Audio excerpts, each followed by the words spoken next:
하나님의 자녀들이 이 세상에 살아가는 동안에 하나님의 백성답게 자기 관리를 잘 하는 것 정말 중요한 일입니다. 나를 잘 관리하는 것. 하나님께서 온 세상을 창조하시면서 하나님의 형상을 따라 지음을 받은 아담과 하와. 이 아담과 하와는 에덴 동산에서 하나님이 주신 말씀을 따라 자기 관리를 잘 해야 했습니다. 하나님께서는 우리가 잘 아는 대로 창세기 3장 15절에서 17절 말씀을 통해서요, 여호와 하나님이 그 사람을 이끌어 에덴 동산에 두어 그것을 경작하며 지키게 하시고, 여호와 하나님이 그 사람에게 명하여 이르시되 동산 각종 나무의 열매는 네가 임의로 먹되 선악을 알게 하는 나무의 열매는 먹지 말라. 네가 먹는 날에는 반드시 죽으리라 하시니라. 이런 말씀을 주셨습니다. 아담과 하와가 이 말씀을 따라 잘 자기 관리를 했어야 되는데 사탄의 유혹을 받으면서 하나님의 말씀을 따라 자기를 관리하는 이 일에 실패하고 맙니다. 아담의 아들 가인도 마찬가지입니다. 안색이 변한 가인에게 하나님께서는 창세기 4장 6절 7절을 통해서 여호와께서 가인에게 이르시되 네가 분하여 하면 어찌 됨이며 안색이 변하면 어찌 됨이냐. 네가 선을 행하면 어찌 낯을 들지 못하겠느냐. 선을 행하지 아니하면 죄가 문에 엎드려 있느니라. 죄가 너를 원하나 너는 죄를 다스릴지니라. 이렇게 말씀해 주셨습니다. 죄의 유혹이 있다는 겁니다.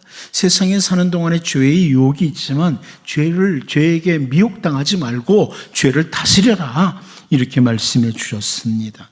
하지만 가인은 하나님의 말씀을 따라 자기 관리하는 일에 실패를 하면서 들에 있을 때 우리가 잘 아는 것처럼 동생 아벨을 쳐 죽이고 맙니다.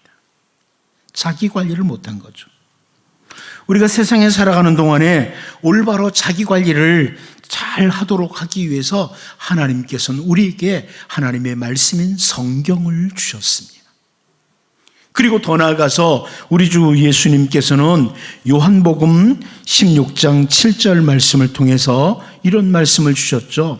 그러나 내가 너희에게 실상을 말하노니 내가 떠나가는 것이 너희에게 유익이라. 내가 떠나가지 아니하면 보혜사가 너희에게로 오시지 아니할 것이요 가면 내가 그를 너희에게로 보내리니. 이렇게 말씀해 주셨습니다.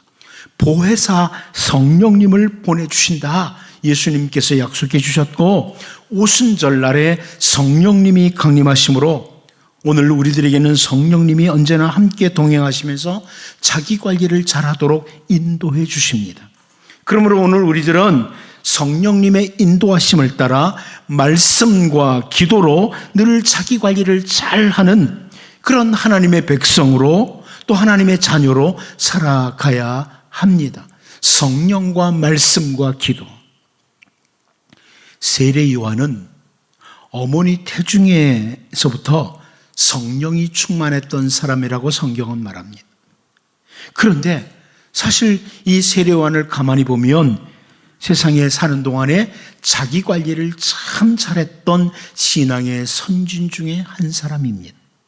오늘 본문 말씀을 우리가 살펴보면서 세례 요한이 자기 관리를 참 잘했던 이 부분을 한 부분을 살펴보면서 우리도 세상에 살아가는 동안에 자기 관리를 잘하는 신실한 주님의 백성으로 세워져 갈 수 있기를 바랍니다. 첫 번째로 우리는 오늘 본문을 통해서 사람들의 집중된 관심을 받는 요한을 보게 됩니다. 세례 요한입니다.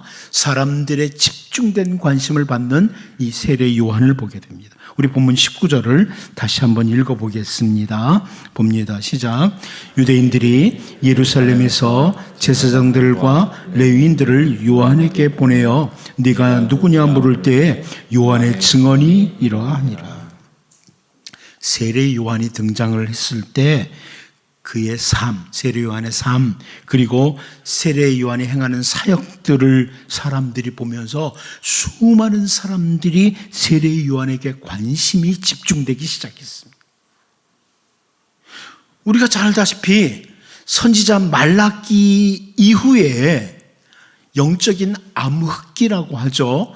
약 400년 동안 선지자가 없었습니다. 암흑기였습니다. 그러다가 세례 요한이 등장을 하니까 사람들이 관심이 집중되는 거예요. 마태복음 1장 4절 5절 말씀을 보면 세례 요한이 광야에 이르러 죄사함을 받게 하는 회개의 세례를 전파하니 온 유대 지방과 예루살렘 사람이 다 나아가 자기 죄를 자복하고 요단강에서 그에게 세례를 받더라. 세례 요한이 죄사함을 받게 하는 회개의 세례를 전파했습니다. 그러니까 온 유대 지방 예루살렘 사람들이 다 몰려왔다는 겁니다.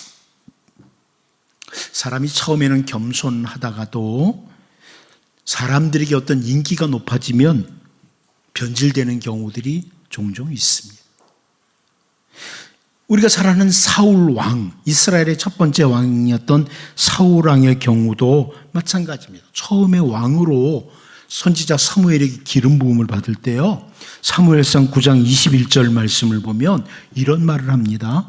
사울이 대답하여 이르되 나는 이스라엘 지파의 가장 작은 지파 베냐민 사람이 아니니까, 또 나의 가족은 베냐민 지파 모든 가족 중에 가장 미약하지 아니하니까 당신이 어찌하여 내게 이같이 말씀하시나이까 하니, 이렇게 겸손함을 보여줍니다. 아니, 내가 소속된 지파가 베냐민 지파 마지막 아들 아닙니까? 거기다가 우리 집안은 그 지명에서도 아주 미약한 집안 아닙니까? 그런데 나에게 무슨 왕을 하라고 하십니까? 하면서 겸손한 모습을 보입니다. 그런데 암몬과의 싸움에서 승리를 하고 또 왕의 자리에 앉아서 점점 사람들의 관심이 집중되니까 이 사울왕은 점점 자기 관리를 못하고 교만함에 빠지기 시작합니다. 하지만 오늘 본문에서 보듯이 세례 요한은요, 유대인들이 제사장들과 레위인들을 보내면서 당신 도대체 누구십니까? 이 엄청난 일을 하는 당신은 누구십니까? 이렇게 물을 정도로 사람들의 관심이 집중됐습니다. 그런데 그때에도 세례 요한이 흐트러지지 않습니다. 자기 관리를 잘합니다. 사람들은요, 상황과 환경으로 인해서 자기 관리를 잘하지 못하는 경우가 참 많습니다. 막 점점 재물이 많아지거나 육신이 더 건강해질 때 자기 관리를 못하는 사람들이 있습니다. 반대로 재물이 점점 없어지거나 건강이 좋지 않아질 때 자기 관리 잘 못하는 사람들이 있습니다. 사도 베드로는 베드로전서 2장 21절을 통해서요, 이를 위하여 너희가 부르심을 받았으니 그리스도도 너희를 위하여 고난을 받으사 너희에게 본을 끼쳐 그 자취를 따라오게 하려 하셨느니라, 이렇게 설명을 해줍니다. 이 말씀처럼 우리 주 예수님께서는 자기 관리하는 모습에 있어서도 사실 우리의 가장 좋은 본이셨습니다. 자기 관리에서도 본이셨어요. 무슨 말입니까? 우리가 성경에서 보는 것처럼 하나님 아버지와 동등됨을 취할 것으로 여기지 아니하시고, 성자 하나님이신 그분이 하나님과 동등됨을 취할 것으로 여기지 아니하시고, 처음부터 끝까지 겸손하게 하나님 아버지께서 주신 그 사명을 따라서 하나님의 뜻을 성취해 나가는 겸손함을 보여주셨습니다. 여러분, 우리 주 예수님과 오늘 본문에서의 세례 요한처럼 우리들의 어떤 상황에서도 나는 주님의 백성이요, 나는 하나님의 자녀라는 이 자기 자신을 잘 관리하는 이런 주님의 백성들로 설 수 있기를 바랍니다. 두 번째로, 우리 본문에서 증언하는 요한을 보게 됩니다. 사람의 관심이 집중됐던 요한이 증언하는 요한이라, 이걸 봅니다. 우리 본문 19절을 다시 한번 보겠습니다. 봅니다. 시작. 유대인들이 예루살렘에서 제사장들과 레위인들을 요한에게 보내어 네가 누구냐 물을 때 요한의 증언이 이러하니라. 수많은 사람들이 세례 요한에게 관심이 집중됩니다. 심지어 당시 제사장들과 레위인들을 보내서 당신 누구냐고 묻는 이런 상황까지 왔을 때 자기 관리를 정말 잘하면서 오늘 본문을 보면 요한이 증언을 했다고 합니다. 요한이 증언을 했다. 여러분, 사람들이 당신 누굽니까? 네가 누구냐? 물어보면 물을 때 요한이 대답이 이러하니라 이렇게 나와야 되잖아요. 질문을 했으니까 요한의 대답이 이러하니라 이렇게 나와야 되는데 오늘 본문에서 사도 요한은 그렇게 기록하지 않고 요한에게 보낸 네가 누구냐 물을 때 요한이 증언이 이러하니라 이렇게 기록하고 있습니다. 무슨 말씀입니까? 한마디로 바로 그 상황을 놓치지 않고 세례 요한은 자기는 증언자로 왔다는 거예요. 예수님을 증언하는 증언자로 왔다는 것을 확신시키면서 자기에게 주어진 사명, 메시아이신 주 예수 그리스도를 증언하는 기회로 삼았다는 겁니다. 단순히 내가 누구다 이게 아니라 예수님을 증언하는 증언자로서의 사명을 완수했다는 겁니다. 우리가 세상에 살아가는 동안에 자기 관리를 잘하는 것 중에 하나는 뭐냐면 이 세상에 살아가는 동안 나에게 주어진 사명이 뭐냐? 하나님께서 이 땅에 나를 왜 존재하게 하셨느냐? 이것을 잘 확인하고 그 존재의 목적을 따라 사명을 수행하며 살아가는 거예요. 리빙스턴이 말한 것처럼 세상에 호흡하고 사는 사람들은 모두가 다 사명을 가지고 있어요. 아무런 이유 없이 존재하는 사람은 단 한 사람도 없습니다. 우리는 존재하는 목적이 있어요.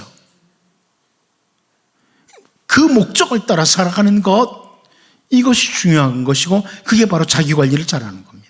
민수기 16장 1절 2절 말씀을 보면 레위의 증손 고핫의 손자 이스라엘의 아들 고라와 르우벤 자손 엘리압의 아들 다단과 아비람과 벨렛의 아들 온이 당을 짓고 이스라엘 자손 총회에서 택함을 받은 자 곧 회중 가운데 이름 있는 지휘관 250명과 함께 일어나서 모세를 거스르니라 이렇게 말씀하고 있습니다. 광야에서 일어났던 고라와 다담과 아비람의 반역 사건입니다. 그런데 이 일에 대해서 모세가 민수기 16장 9절에서 이런 표현을 합니다. 이스라엘의 하나님이 이스라엘 회중에서 너희를 구별하여 자기에게 가까이 하게 하사 여호와의 성막에서 봉사하게 하시며 회중 앞에 서서 그들을 대신하여 섬기게 하심이 너희에게 작은 일이겠느냐? 너희에게 작은 일이겠느냐? 이렇게 말씀합니다. 하나님께서 특별히 구별해서 섬김의 사명을 주셨는데 그게 작은 일이냐? 그러면서 모세에게 너만 특별하냐고 반역을 한 것입니다. 우리에게 주어진 사명, 세상에 존재하는 목적이 사람마다 좀 다르죠. 사람들의 시각으로 바라볼 때 어떠하든지 하나님이 주신 그 일은, 내가 존재하는 목적은 큰 일입니다. 하나님이 나에게 주신 사명은 큰 일이다. 이것을 기억하고 자기 관리를 잘 해야 한다는 말씀입니다. 우리에게 주어진 사명은, 세상에 존재하는 목적은 누구에게나 중요한 거예요. 사람마다 다르지만 다 중요해요. 우리 모두가 다 모세가 될 수 있거나 바울이 될 수 있는 게 아닙니다. 여러분, 세상에 사는 동안에 우리에게 주어진 일을 할 때 이것은 하나님이 내게 맡기신 소중한 일이라는 자세를 놓치면 안 됩니다. 심지어 주부가 가정에서 설거지를 하면서도요, 이것은 하나님이 내게 맡겨진 가족들을 잘 보살피도록 도와주도록 내게 맡기신 일이라, 이런 자세를 가지고 하는 거죠. 사람들이 바라볼 때는 아무것도 아닌 것 같은 일도 주님이 내게 맡기신 일이라는 이런 자세를 가지고 하는 것이 자기 관리를 잘하는 거예요. 바울 사도는 우리가 잘 알다시피 사명을 수행하다가 매를 맞기도 하고 감옥에 들어가는 일까지 생겼습니다. 하지만 그렇다고 해서 결코 자기에게 주어진 그 사명을 포기하지 않았습니다. 매를 맞고 감옥에 들어가도 사명은 포기해서는 안 되는 거죠. 그게 바로 자기 관리를 잘하는 거예요. 여러분, 우리는 이 땅에서의 삶이 결코 마지막이 아닙니다. 우리에게 존재하도록 하신 그 목적, 사명에 대해서 주님 앞에서 계산할 날이 반드시 있다는 것, 이것을 기억하고 살아야 됩니다. 오늘 본문에서 사람들의 관심이 집중되어서 세례 요한을 향해서 당신 누구십니까? 이런 질문이 있을 때에도 기회를 놓치지 않고 요한이 주 예수님을 증언했던 이 부분을 보면서 어떤 상황 가운데서도 내게 주신 사명을 잘 확인하고 사명에 충실한 존재의 목적을 따라 살아가는 이런 자기관리를 잘하는 우리 모두가 될 수 있기를 바랍니다. 마지막 한 가지 더 봅니다. 숨기지 않고 드러내는 요한을 봅니다. 사람들의 집중된 관심을 받았던 그가 예수 그리스도를 증언하는데요, 숨기지 않고 드러내고 있는 이 요한의 모습을 봅니다. 참 자기 관리를 잘하는 모습인데요, 본문 20절을 다시 한번 같이 읽어보겠습니다. 봅니다. 시작. 요한이 드러내어 말하고 숨기지 아니하니 드러내야 하는 말이 나는 그리스도가 아니라 한데. 세례 요한이 와서 행한 일들을 보면서 수많은 사람들이 이 사람 메시아 아니야? 이 사람 그리스도 아니야? 이런 생각이 들었습니다. 여러분, 누가복음 3장 7절에서 9절 말씀을 보면 요한이 세례받으러 나오는 무리에게 이르되 독사의 자식들아, 누가 너희에게 일러 장차올 진노를 피하라 하더냐? 그러므로 회개에 합당한 열매를 맺고 속으로 아브라함이 우리 조상이라 말하지 말라. 내가 너희에게 이르노니 하나님이 능히 이 돌들로도 아브라함의 자손이 되게 하시리라. 이미 도끼가 나무 뿌리에 놓였으니 좋은 열매 맺지 아니하는 나무마다 찍혀 불에 던져지리라. 이런 강력한 메시지를 전합니다. 너희들이 아브라함의 후손이라고? 너희가 선택받은 백성들이라고? 하나님이 이 돌을 가지고도 아브라함의 후손 만들 수 있어. 이렇게 강력한 메시지를 전하면서 회개할 것을 촉구하는 거죠. 이 강력한 메시지를 들었던 사람들이, 수많은 무리들이, 또 세리들이, 군인들까지 우리가 무엇을 하리까? 이렇게 세례 요한 앞에 물으면서 자기의 삶을 돌아보게 됩니다. 엄청난 역사가 일어난 거예요. 그러니까 이런 상황이 일으니까 누가복음 3장 15절을 보면요, 백성들이 바라고 기다림으로 모든 사람들이 요한을 혹 그리스도신가 심중에 생각하니. 그럼 이분 메시아 아니야? 이분 그리스도 아니야?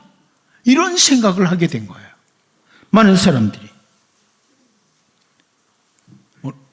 죄송하지만 오늘날 목사님들 중에 사람들에게 인기가 높아지면 마치 자기가 하나님이라 되는 것처럼, 혹은 하나님과 사람들 중간 사이에 있는 이 정도 되는 사람인 것처럼 그렇게 하는 사람들이 참 많습니다.